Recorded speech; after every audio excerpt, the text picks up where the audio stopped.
Good morning. Thank you for the opportunity to be here. I'm Joe Stuyvesant, the chair of the Dulzura Committee Planning Group. I'll have Ms. Janet Mulder and Michael Casanelli with me today. Appreciate the opportunity to be here and share our perspective.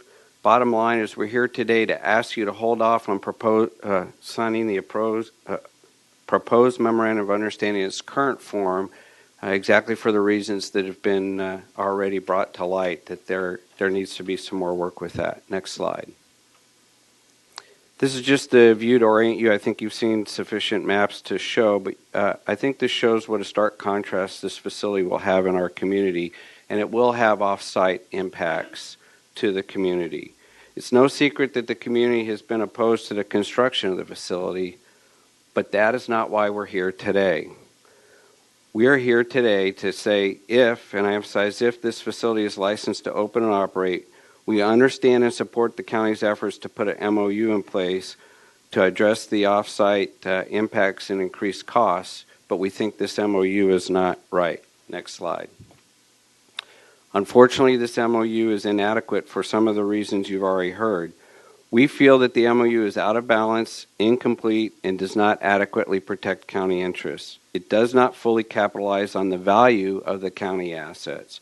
It does not adequately mitigate off-site impacts, and it does not reimburse the county for a significant increase in cost and infrastructure strain that will be experienced as a result of the influx of large transient population every day. We recommend the Board of Supervisors direct staff to re-engage negotiations to fully address these shortfalls and develop an MOU that is more balanced and fair to all parties, including the community that is directly impacted. Next slide. We understand normally an MOU is a county staff action without much public input. However, our community is a significant stakeholder since we live and will live with the enduring impacts of this facility. On this topic, you have an extraordinarily well-informed constituency. We met with the community on March 15th, where over 200 members came, reviewed the current MOU, and provided intelligent feedback. We listened to the community members provide verbal comments for well over an hour and received many written comments that I will pass on to the clerk of the board for your reference. We did invite county staff to come to that meeting, but they declined. The community understands the MOU and its shortcoming. And to Supervisor Jacobs' point, the community understands the risk of the other side walking and refusing to sign an MOU. And as a group, the community has decided to vote unanimously to accept that risk. The community is informed and opposes the current version of the MOU. Next slide, please. Here are some of the specific shortfalls from our perspective. First of all, if you go into a negotiation and the other side hands you a list of relevant key issues and labels them as non-negotiable, that is a red flag. There's no compensation for ongoing impacts. The only money received is fees paid in return for services provided directly to the facility. As Eric mentioned, there's fees for fire, but that's for service that is required because of that facility being in there. There are fees for sheriff, but that is what is required for the sheriff to be at the facility. It's not supporting the community directly. And it doesn't address ongoing expenses that the county will incur for road maintenance, etc. A major concern is that the traffic impacts are not addressed, as was earlier discussed. We need to make sure that we address the traffic impacts now, not sometime in the future with a vague promise to come back and negotiate that. JIV agrees to monitor and report all the off-site environmental impacts that Eric mentioned, but there is no independent monitoring or verification of those impacts. There are multiple lawsuits that have been grinding along in the judicial system and are nearing resolution. If signed with the current language in the MOU, this could be used to sabotage those cases. Next slide, please. These are the items that JIV calls as non-negotiable. We call them valuable county assets requiring adequate compensation in the MOU. By signing the current version of the MOU, these assets are forever forfeited without realizing their true value. I want to highlight what is perhaps the most important point, the stop work order on the county land. Next slide. You've seen the overview of this, and it gives a very good view of the situation. The JIV property where the facility is being built is highlighted in green, and it's about 4.6 acres and is not subject to county zoning permitting, CEQA, et cetera, as was addressed earlier. The area highlighted in red is about 4.3 acres and is where the Daisy Road easement is located. That is subject to county oversight and land use controls. This is the land that is subject to the stop order, which is being given away as a non-negotiable in the negotiation.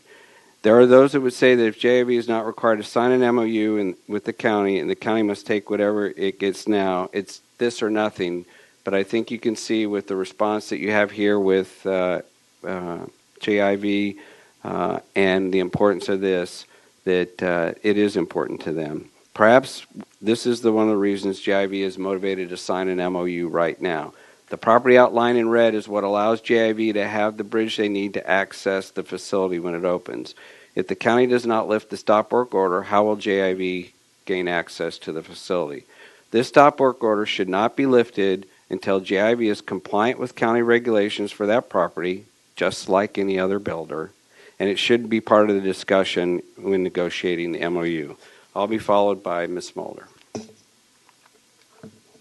Thank you. Next slide, please. The MOU gives no compensation for many impacts. It's important to remember that increased impacts means increased costs to our county, especially in the areas listed here, with no compensation. But next slide, please. By far the most significant non-mitigable negative impact to our rural community is that of traffic. When 9,000 plus cars are added to an already overburdened Highway 94, the stress and impact will be enormously felt on many of our county roads. Proctor Valley Road and Otay Lakes Road could both be expected to be supplied major access from South Bay to the proposed casino. Neither of these roads is capable of large increases in traffic without costly major improvements. Accidents and emergencies will force drivers to search for alternative routes on slower, narrower, windy county roads, finding shortcuts through our neighborhoods. It's important to remember that Jamul is unique and does not have alternative circulation routes like one might find in many of your districts. So emergency situations are compounded by these narrow two-lane roads. And it's imperative that these roads be brought up to a safety standard to be able to handle the immense increase in traffic that will be expected. The planning group, as Eric told you, is working with the county on a matrix of 28 county road intersections and segments that could be severely negatively impacted. It's imperative that county follows through with the traffic impact study and get the funds to implement the necessary mitigations. Here's the bottom line. The JIV in August 2013 agreed to give Caltrans over $16 million for mitigation efforts on Highway 94 and nothing for county roads. This is not right. We strongly urge you to correct this oversight and instruct staff to create a complete and comprehensive MOU that includes adequate mitigation for traffic impacts to our county roads, ensuring our communities and our visitors' safety and welfare. Michael? Honorable Supervisors, thank you. This is a list of possible impacts in the surrounding community, and as staff has stated, that JIV will prepare a report saying what they think are impacts and how they will mitigate, and they're going to be delivered 10 days after a signing of an MOU. This is a red flag. The county should see these reports before a vote is taken. The second issue is if the casino becomes operative, the JIV will report to the county every 6 months regarding any impacts that arise. This is self-monitoring. This is a huge conflict of interest. The JIV will not allow any county, state, or federal agency inspections on their site. The red flag is waving high here. The MOU needs to include independent monitoring. Also, all the future mitigation is based on good faith effort. The governor's office has said that they're taking that language out of future compacts because it is so vague and it's unenforceable. Yet this MOU says they will only deal with this for good faith effort. Not shall, but good faith effort, whatever that is defined as. Next slide, please. County staff hired an expert consulting firm to examine the proposed on-site wastewater treatment system. The firm reported that their analysis was limited due to a lack of information to perform proper calculations. That is, there is not enough information to determine if the system works. County staff asked the GIV for additional information so its consultants could fully analyze the wastewater treatment system, and GIV refused to provide the information. That's way more than a red flag.